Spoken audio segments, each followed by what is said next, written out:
नमस्कार, मैं हूं शीनम शर्मा। एलपीजी, आधार कार्ड से जीएसटी तक आज से लागू हो रहे हैं 7 बड़े नियम, जिनके बारे में आपको जानना बहुत जरूरी है। आपके मंथली बजट पर भी इसका असर पड़ेगा। आखिर क्या ये नियम है, मैं आपको बताने जा रही हूं।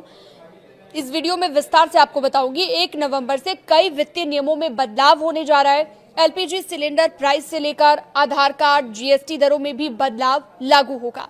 आइए जानते हैं कौन कौन से ये बदलाव हैं। सबसे पहले तो ये जान लीजिए कि हर महीने की तरह नवंबर में कई वित्तीय बदलाव होने जा रहे हैं इस बार, और ये सीधा आपके मंथली बजट पर असर करेंगे, प्रभावित करेंगे आपके बजट को।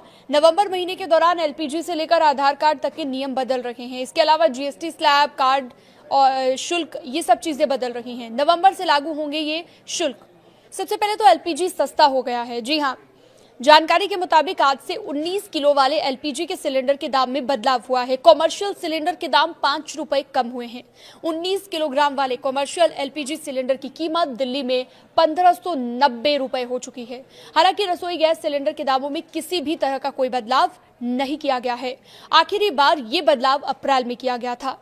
आधार को लेकर भी अपडेट आया है। आधार अपडेट करने को लेकर रिवाइज हो गया है चार्ज, यानी कि जो फीस आप पहले देते थे वो अब बदल गई है। भारतीय विशिष्ट पहचान प्राधिकरण यानी कि यूआईडीएआई की तरफ से बच्चों के आधार कार्ड में बायोमेट्रिक अपडेट के लिए लगने वाला 125 रुपए का शुल्क अब माफ कर दिया गया है। यानी कि बायोमेट्रिक अपडेट कराना बिल्कुल फ्री हो गया है। ये चार्ज 1 साल तक माफ किया जाएगा। वहीं वयस्कों की अगर बात करें, अडल्ट्स की बात करें, तो नाम, डेट ऑफ बर्थ, एड्रेस या फिर मोबाइल नंबर जैसी डिटेल अपडेट करने की कॉस्ट 75 रुपए है, जबकि फिंगरप्रिंट या फिर आइरिस स्कैन जैसे बायोमेट्रिक अपडेट की लागत 125 रुपए होगी। इसके अलावा अब आप बिना कोई सहायक दस्तावेज के जमा किए अपना आधार, पता, जन्म तिथि या नाम ऑनलाइन ही अपडेट कर सकते हैं। ये नियम आज से लागू हो चुका है। बैंक नॉमिनेशन का नया नियम 1 नवंबर से बैंक ग्राहकों के लिए एक खाते हो, लॉकर हो, सुरक्षित चीजों के लिए अधिकतम 4 लोगों को नामांकित करने की अनुमति इसमें मिलेगी। यानी कि नॉमिनेशन, जो आप पहले नॉमिनी जिसका आप नाम दिया करते थे। इस नए नियम का लक्ष्य इमरजेंसी में परिवारों के लिए धनराशि तक पहुंच को आसान बनाना है और स्वामित्व संबंधी विवादों से बचना है। ग्राहकों के लिए नामांकित व्यक्ति जोड़ने या फिर बदलने की प्रक्रिया को भी सरल बनाया गया है। नए जीएसटी स्लैब को लागू किया जा रहा है।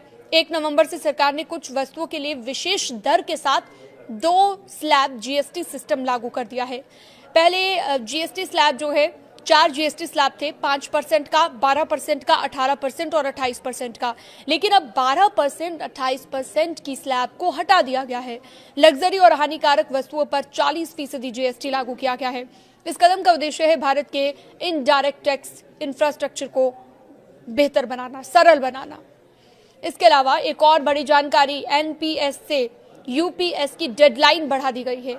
यानी कि एनपीएस राष्ट्रीय पेंशन प्रणाली, इससे अब यूपीएस में शिफ्ट होने के इच्छुक केंद्रीय सरकारी कर्मचारियों के पास ये प्रक्रिया पूरी करने के लिए 30 नवंबर तक का वक्त दे दिया गया है।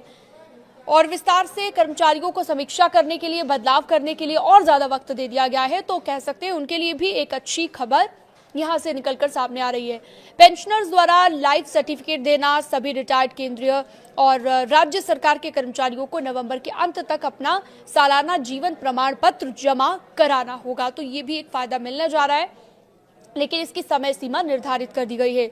अब एसबीआई कार्ड होल्डर्स की बात कर लेते हैं। उनके लिए नए चार्ज आज से लगने जा रहे हैं। 1 नवंबर से एसबीआई कार्ड यूजर्स को मोबीक्विक और क्रेड जैसे थर्ड पार्टी ऐप के माध्यम से किए गए शिक्षा संबंधित भुगतान पर एक शुल्क का सामना करना पड़ेगा।